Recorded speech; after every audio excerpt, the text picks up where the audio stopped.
एक ऐसा चुनाव जहां 92.93% का ऐतिहासिक मतदान हुआ हो, 15 साल से सत्ता में काबिज एक बेहद मजबूत सरकार हार गई हो, लेकिन मौजूदा मुख्यमंत्री ने एक प्रेस कॉन्फ्रेंस की और साफ कह दिया कि हम नैतिक रूप से जीते हैं और मैं इस्तीफा नहीं दूंगी। बिल्कुल, और यही तो इस पूरे चुनाव की सबसे बड़ी खबर बन गई है। हाँ, तो आज के इस डीप डाइव में हमारा मिशन इसी अभूतपूर्व घटना का विश्लेषण करना है। मतलब ये स्थिति कुछ वैसी ही है ना, जैसे किसी क्रिकेट मैच में स्कोरबोर्ड साफ बता रहा हो कि एक टीम हार गई है। सही कहा। मैच खत्म हो चुका है, लेकिन हारने वाली टीम का कप्तान पिच छोड़ने से ही मना कर दे और कहे कि अंपायर ने बेईमानी की है। हाँ, और इसलिए वो मैदान से बाहर नहीं जाएगा। देखिए, ये एक ऐसा क्षण है जहां राजनीति और हमारा संविधान बिल्कुल आमने सामने आ खड़े हुए हैं। 2026 के पश्चिम बंगाल विधानसभा चुनावों के नतीजों ने एक गहरा संवैधानिक और राजनीतिक संकट पैदा कर दिया है। बिल्कुल, और इसी संकट की परतों को खोलने के लिए आज हम कई अहम स्रोतों का सहारा ले रहे हैं। हमारे पास the Indian Express, Hindustan Times, the Economic Times और मिड डे की विस्तृत न्यूज रिपोर्ट्स हैं। साथ ही चुनाव आयोग का डेटा और इलेक्शन पिटीशन से जुड़े कानूनी दस्तावेज भी हैं। पर आगे बढ़ने से पहले एक बहुत जरूरी बात स्पष्ट कर देना चाहती हूँ। जी बिल्कुल। हमारे स्रोतों में कई राजनीतिक आरोप प्रत्यारोप शामिल हैं। मतलब एक तरफ चुनाव आयोग पर पक्षपात के गंभीर आरोप है, तो दूसरी तरफ विपक्षी दलों पर धांधली के। हाँ, वो तो है। तो इस चर्चा का उद्देश्य किसी भी राजनीतिक दल या विचारधारा का समर्थन या विरोध करना बिल्कुल नहीं है।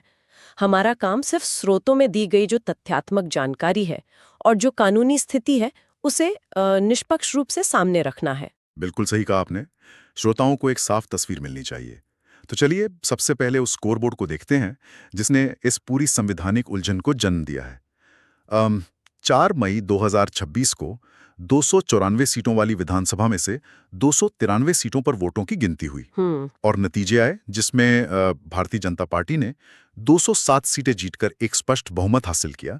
उनका वोट शेयर 45.85% रहा, जो कि एक बहुत बड़ा आंकड़ा है। हाँ, और दूसरी तरफ 15 साल से लगातार राज कर रही टीएमसी सिर्फ 80 सीटों पर सिमट गई। उनका वोट शेयर 40.80% रहा। और सबसे बड़ी खबर तो ये रही कि खुद मुख्यमंत्री ममता बनर्जी भवानीपुर सीट से अपना चुनाव हार गई। हाँ, और इस स्पष्ट जनादेश के बाद जो हुआ वो भारतीय चुनावी इतिहास में मतलब बहुत कम देखने को मिलता है। मतलब उन्होंने हार मानने से ही इनकार कर दिया। बिल्कुल, उन्होंने राजभवन जाने से इनकार कर दिया।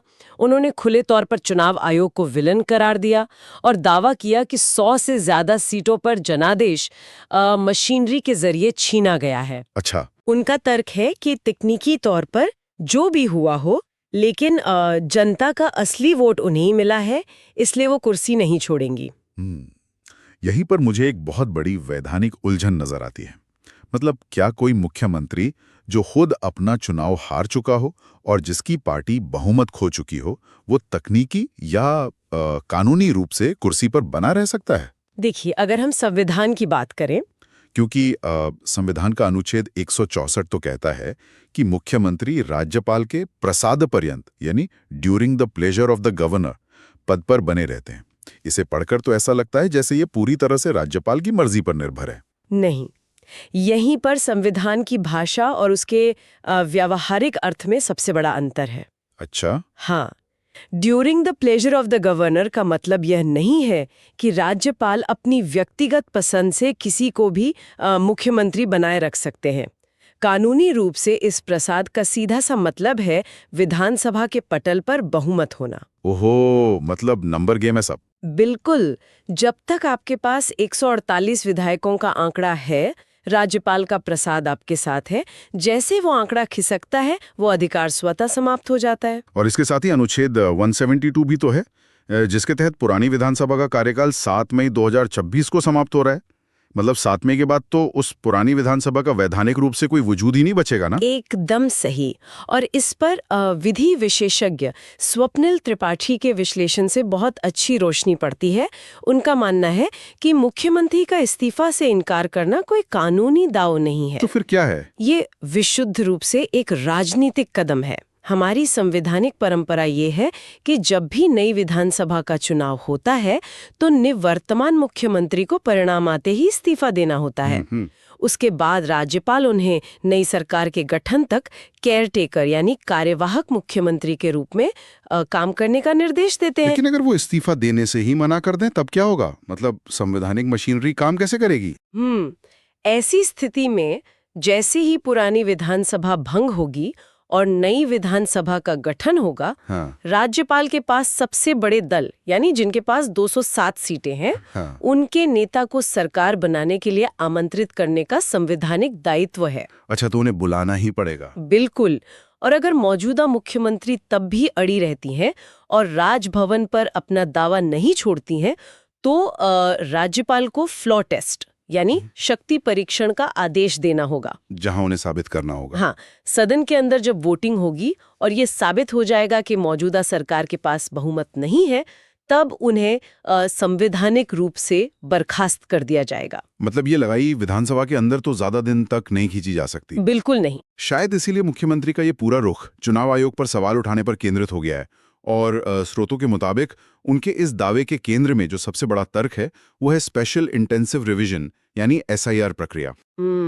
SIR ये इस पूरे चुनाव का सबसे जटिल और विवादित हिस्सा है। हाँ, क्योंकि बताया जा रहा है कि चुनाव से ठीक पहले पश्चिम बंगाल में लगभग 90 लाख वोटरों के नाम मतदाता सूची से हटाए गए थे। 90 लाख। हाँ, 90 लाख नाम हटाए जाने का मतलब है राज्य के कुल मतदाताओं का लगभग 12% हिस्सा। बाप रे, 12% तो बहुत बड़ा नंबर है ना? लेकिन इस विशाल आंकड़े को समझने के लिए हमें इसके पीछे की प्रक्रिया को थोड़ा गहराई से देखना होगा। देखिए, इनमें से 60 लाख नाम ASDD श्रेणी के थे। ASDD मतलब? ASDD का मतलब है एब्सेंट यानी अनुपस्थित, शिफ्टेड यानी स्थानांतरित, डेड यानी मृत और डुप्लीकेट। अच्छा, पर ये आंकड़ा इतना बड़ा कैसे हो सकता है? मतलब अगर रातों रात किसी राज्य की वोटर लिस्ट से 12% लोग गायब हो जाएं और ये भी आरोप लगाएं कि इनमें कुछ खास समुदायों के लोग ज्यादा हैं, तो किसी भी सत्ताधारी पार्टी का भड़कना तो बहुत स्वाभाविक लगता है ना? के लिए जो 60 लाख का आंकड़ा है ये कोई एक दिन में नहीं बना है। हमें भारत में पलायन की स्थिति को समझना होगा। लोग काम के लिए बाहर जाते हैं।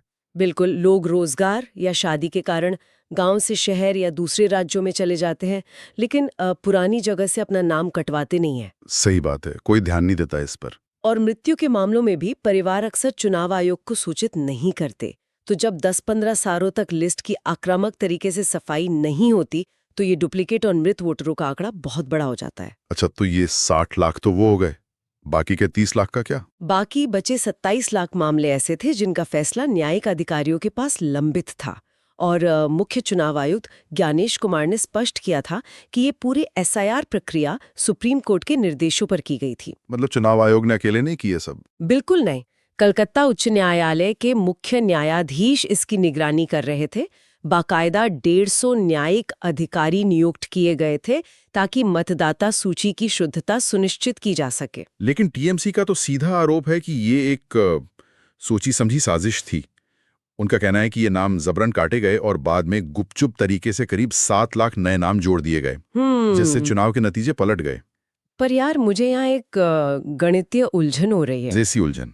मतलब अगर 90 लाख मतदाताओं को सच में वोट देने से रोक दिया गया होता, जो कि कुल वोटर बेस का 12% है, तो वोटिंग प्रतिशत तो धड़ाम से नीचे गिर जाना चाहिए था ना? बिल्कुल। लेकिन आंकड़े बताते हैं कि राज्य में 92.93% मतदान हुआ। ये कैसे संभव है? हिंदुस्तान टाइम्स का जो डेटा विश्लेषण है ना, वो आपकी इस उलझन को बहुत अच्छी तरह सुलझाता है। ये डेटा साफ दिखाता है कि SIR का मुख्य कारण हो ही नहीं सकता। कैसे? 92.93% मतदान का सीधा अर्थ ये है कि जो मतदाता सूची में बचे हुए थे, उन्होंने अभूतपूर्व संख्या में घरों से बाहर निकलकर वोट डाला। और सिर्फ इतना ही नहीं, सीटों के गणित को देखें तो बीजेपी ने उन सभी 54 सीटों पर 100% जीत दर्ज की है जो उसने 2019, 2021 या 2024 में जीती थी। अच्छा, पुरानी सीटें बचा ली। हाँ, और इसके ऊपर उन्होंने 65 नई विधानसभा सीटें भी जीती हैं। तो मतलब वोट शेयर के आंकड़े भी यही कहानी कह रहे हैं, क्योंकि TMC का वोट शेयर 4.7% गिरा है और बीजेपी का 7.1% बढ़ा है। बिल्कुल और ये कोई मामूली स्विंग तो है नहीं जो केवल कुछ लाख नाम कटने या जुड़ने से आ जाए। नहीं, बिल्कुल नहीं। इसका मतलब है कि वोटर लिस्ट का मुद्दा शायद उस गहरी सत्ता विरोधी लहर यानी एंटी इनकम्बेंसी को ढकने के लिए एक नैरेटिव की तरह इस्तेमाल किया जा रहा है। आप एकदम सही कह रहे हैं। 15 साल की सत्ता के खिलाफ जो असली मुद्दे पनप रहे थे, उनसे ध्यान हटाया जा रहा है। हाँ, क्योंकि अगर हम जमीनी हकीकत को देखें तो ये चुनाव कई गंभीर मुद्दों पर लड़ा गया था। स्कूल भर्ती घोटाला एक बहुत बड़ा मुद्दा था। हाँ, उस पर तो बहुत हंगामा हुआ था। बिल्कुल, उसने युवाओं में संस्थागत भ्रष्टाचार को लेकर भारी रोष पैदा किया। इसके अलावा आरजी कर मेडिकल कॉलेज मामले के बाद महिला सुरक्षा एक बड़ा भावनात्मक और राजनीतिक मुद्दा बन गया था। सही बात है। और इसके साथ साथ नागरिकता संशोधन अधिनियम यानी CAA और सीमा पार से घुसपैठ जैसे मुद्दों ने भी एक मजबूत वैचारिक ध्रुवीकरण का काम किया। और इन मुद्दों का असर वोटिंग के तरीके पर भी दिखा। मतलब आमतौर पर हम देखते हैं कि महानगरों में, खासकर कोलकाता जैसे शहरी इलाकों में वोटिंग प्रतिशत कम रहता है। अर्बन एपैथी जिसे कहते हैं। हाँ, लेकिन इस बार रिपोर्ट्स में एक बहुत ही दिलचस्प बात सामने आई है। क्या? चुनाव आयोग ने हाई राइज बिल्डिंग्स और बड़े हाउसिंग कॉम्प्लेक्सेस के अंदर ही नए पोलिंग बूथ बना दिए थे। अरे वाह, ये तो बहुत अच्छा कदम था।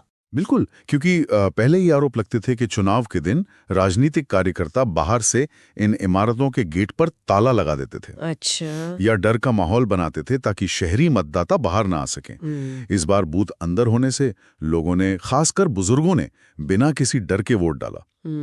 ये एक बहुत बड़ा रणनीतिक और प्रशासनिक बदलाव था जिसने शहरी मतदान का पूरा पैटर्न ही बदल दिया।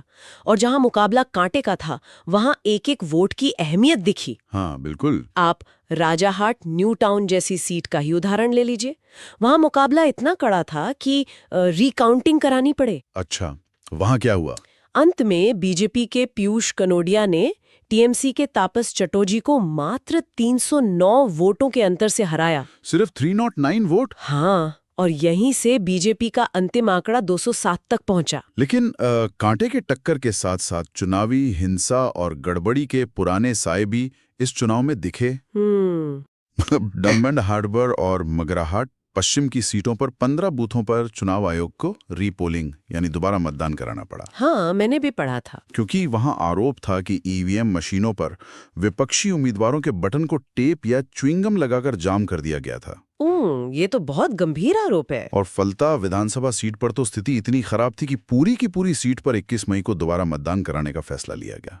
देखिए, इन सभी घटनाओं को अगर हम एक साथ रख कर देखें तो ये चुनाव कल्याणकारी योजनाओं बनाम संस्थागत भ्रष्टाचार का एक बहुत बड़ा उदाहरण बन जाता है। मतलब टीएमसी की जो वेलफेयर पॉलिटिक्स थी वो जनता के इस गहरे गुस्से के आगे टिक नहीं पाई। इसे समझने के लिए अगर हम 2011 में वामपंथी मोर्चे की हार से तुलना करें, जब लेफ्ट फ्रंट हारी थी। हाँ, उस समय वामपंथियों का वोट शेयर लगभग 11% तक गिर गया था।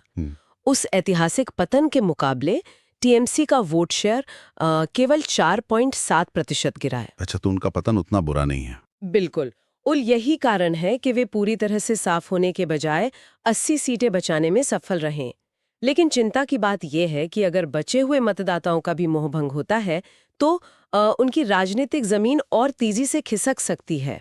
तो अब जब राजनीतिक जमीन इस कदर खिसक चुकी है और विधानसभा के आंकड़े भी साथ नहीं हैं और वो इस्तीफा देने से भी साफ इनकार कर चुकी हैं, तो टीएमसी के पास अब क्या कानूनी रास्ते बचते हैं? क्योंकि उन्होंने बार बार इलेक्शन पिटीशन और लंबी कानूनी लड़ाई की बात कही है। कानूनी लड़ाई की जब बात आती है तो भारत में जन प्रतिनिधित्व अधिनियम 1951 के तहत इलेक्शन पिटीशन ही चुनाव नतीजों को चुनौती देने का एकमात्र स्थापित तरीका है। इसका प्रोसेस क्या होता है? चुनाव के नतीजे घोषित होने के 45 दिनों के भीतर इसे संबंधित उच्च न्यायालय में दायर करना होता है। इसकी एक निर्धारित फीस भी होती है, 2000 रुपए। और टीएमसी तो चुनाव बाद की हिंसा के लिए एक 10 सदस्यीय फैक्ट फाइंडिंग कमेटी भी बना रही है ताकि अदालती लड़ाई के लिए सबूत जुटाए जा सके। मुझे ये इलेक्शन पिटीशन की प्रक्रिया थोड़ी और समझनी है। मतलब अदालत में कोई हारने वाला उम्मीदवार क्या साबित करने की कोशिश करता है? और क्या ये इतना आसान है कि आप अदालत गए और चुनाव रद्द हो गया? नहीं, ये बिल्कुल भी आसान नहीं है। इसमें बर्डन ऑफ प्रूफ यानी साबित करने की जिम्मेदारी पूरी तरह से याचिकाकर्ता पर होती है। अच्छा, हाँ, आपको ये साबित करना होता है कि जीतने वाले उम्मीदवार ने भ्रष्ट आचरण किया, मतदाताओं पर अनुचित प्रभाव डाला या धर्म और जाति के नाम पर वोट मांगे। तो सिर्फ इल्जाम लगाना काफी नहीं है। बिल्कुल नहीं। उदाहरण के लिए सिर्फ ये कहना काफी नहीं है कि विपक्षी नेता ने भड़काऊ भाषण दिया। आपको अदालत में ये साबित करना पड़ेगा कि उस विशिष्ट भाषण के कारण एक विशिष्ट पोलिंग बूथ पर मतदाताओं को डराया गया और उन्होंने दबाव में वोट डाला। बाप रे, ये तो बहुत मुश्किल है। हाँ, इस तरह के मामलों में सबूत जुटाना और गवाह पेश करना एक बहुत ही लंबी प्रक्रिया है। कई बार तो ये सालों तक उच्च न्यायालयों में चलती रहती है। इसे समझने के लिए मैं एक उपमा का इस्तेमाल करना चाहूंगी। मान लीजिए आप किसी कसीनो में ताश खेल रहे हैं और आपको लगता है कि सामने वाला खिलाड़ी बेईमानी कर रहा है। तो इलेक्शन पिटिशन उस खिलाड़ी के खिलाफ मामला दर्ज कराने जैसा है। लेकिन ममता बनर्जी का सीधा आरोप तो अंपायर यानी चुनाव आयोग पर है। तो क्या इलेक्शन पिटिशन के जरिए सीधे चुनाव आयोग को ही कटघरे में खड़ा किया जा सकता है? मतलब क्या आप पूरे कसीनो पर ही मुकदमा कर सकते हैं? देखिए, विधि विशेषज्ञ स्वप्निल त्रिपाठी के विश्लेषण में यही सबसे बड़ी कानूनी अड़चन बताई गई है। क्या अड़चन? इलेक्शन पिटिशन का डिजाइन हमेशा किसी विजयी उम्मीदवार के खिलाफ होता है। कानून आपको यह अनुमति नहीं देता कि आप एक इलेक्शन पिटिशन के माध्यम से चुनाव आयोग के कामकाज या उसकी पूरी प्रक्रिया को चुनौती दें। ओहो। तो अगर टीएमसी को स्पेशल इंटेंसिव रिवीजन और 90 लाख वोटर काटे जाने की पूरी व्यवस्था को ही अदालत में चुनौती देनी है, तो उनका कानूनी रास्ता क्या है? इसके लिए उन्हें सीधे सुप्रीम कोर्ट जाना होगा, संविधान के अनुच्छेद 32 के तहत। तो क्या वहां रास्ता आसान होगा? बिल्कुल नहीं, वहां भी चुनौती बहुत बड़ी है, क्योंकि संविधान का अनुच्छेद 324 चुनाव आयोग को चुनाव कराने के लिए अत्यंत व्यापक और स्वतंत्र अधिकार देता है। सुप्रीम कोर्ट में सिर्फ ये साबित करना नाकाफी होगा कि जिन इलाकों में एसआईआर हुआ वहां पार्टी हार गई और ये कोई आंकड़ों का इत्तेफाक है। तो उन्हें क्या साबित करना होगा? उन्हें चुनाव आयोग की प्रक्रिया में एक स्पष्ट अवैधता या मैनिफेस्ट इलीगैलिटी साबित करनी होगी, जो कि बहुत मुश्किल काम है। हाँ, अदालतें आमतौर पर इस तरह के व्यापक संवैधानिक अधिकारों में तब तक दखल नहीं देती जब तक कि कोई ठोस और अचूक प्रमाण न हो कि पूरी प्रक्रिया ही दुर्भावनापूर्ण थी। समझ गया। आज के इस डीप डाइव को अगर हम समेटें तो एक बात बहुत साफ उभर कर आती है। 2026 के इस चुनाव को एक ही समय में दो बिल्कुल विपरीत चश्मों से देखा जा रहा है। बिल्कुल। एक तरफ 207 सीटों का भारी भरकम गणित है, 92.93% का ऐतिहासिक मतदान है और भ्रष्टाचार व सुरक्षा के मुद्दों पर पनपी 15 साल की सत्ता विरोधी लहर है, जो साफ इशारा करती है कि जनता ने बदलाव चुना है। सही कहा। और दूसरी तरफ एक ऐसा नैरेटिव गढ़ा जा रहा है जो कहता है कि ये चुनाव चोरी हुआ है। ये नैरेटिव संवैधानिक संस्थाओं, विशेषकर चुनाव आयोग की निष्पक्षता पर एक बड़ा प्रश्न चिन्ह लगाता है और ये स्थापित करने की कोशिश करता है कि जो नतीजे आए हैं वे जनता के नहीं बल्कि प्रशासनिक मशीनरी के हैं। और इसी नैरेटिव के बीच हम उसी सवाल पर वापस आ जाते हैं जिससे हमने शुरुआत की थी, मुख्यमंत्री का इस्तीफा न देना। क्योंकि कानूनी रास्ता, जैसा कि हमने देखा, बहुत कठिन और लंबा है और 294 की विधानसभा में 80 विधायकों के साथ सत्ता में वापसी तो असंभव है। बिल्कुल असंभव है। तो क्या मुख्यमंत्री का इस्तीफा ना देने का ये कदम सिर्फ राज्य की सत्ता से चिपके रहने की एक हताश कोशिश है या फिर इसमें कोई और गहरी चाल है? क्या चाल हो सकती है? मतलब क्या ऐसा तो नहीं कि इस संवैधानिक संकट को पैदा करके वो राष्ट्रीय स्तर पर इंडिया गठबंधन को अपने पीछे लामबंद करना चाहती हैं? शायद वो ये संदेश दे रही हैं कि देखो, मैं अकेली तानाशाही मशीनरी से लड़ रही हूं। ये एक बहुत ही दिलचस्प नजरिया है। श्रोताओं के लिए ये सोचने वाली बात है कि क्या 2026 की ये चुनावी हार उनके लिए बंगाल की राजनीति का अंत है या फिर ये खुद को 2029 के आम चुनाव के लिए सबसे बड़े और आक्रामक विपक्षी चेहरे के रूप में स्थापित करने की एक सोची समझी रणनीति की शुरुआत है? इस पर तो बहुत लंबी बहस हो सकती है। बिल्कुल, इस रणनीतिक पहलू पर श्रोता जरूर विचार करें। तो आज के इस डीप डाइव में बस इतना ही। इन जटिल मुद्दों को सिर्फ सतह से मत देखिए, हमेशा उनकी गहराई में उतरकर उनके असली मतलब तराशते रहिए।